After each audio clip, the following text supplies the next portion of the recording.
geçmesin ay günün. Bir katlayım ötüp sağlıyorun yarime.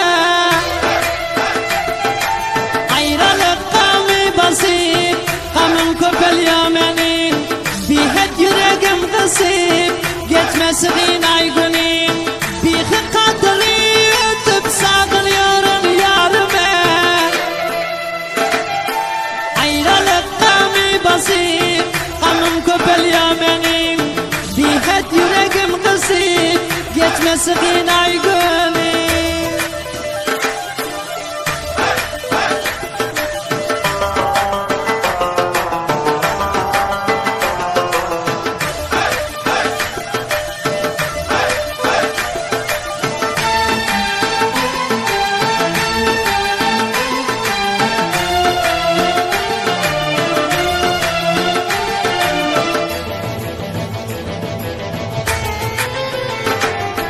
Geçmişten doldu serim, kamım çekip dilberim.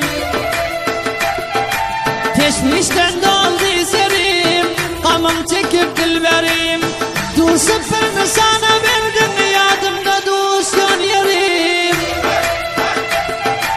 Ayrılık kamı basıp, kamım köpeliyor benim. Bir het yüreğim kısıp, geçmesin ay günü.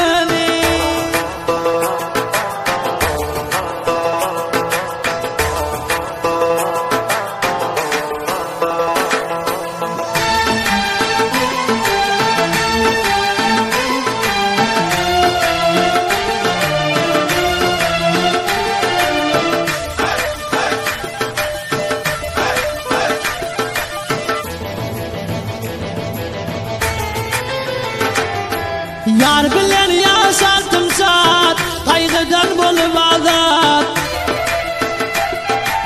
Yar bilen yaşardım saat, kaygıdan bolup azat.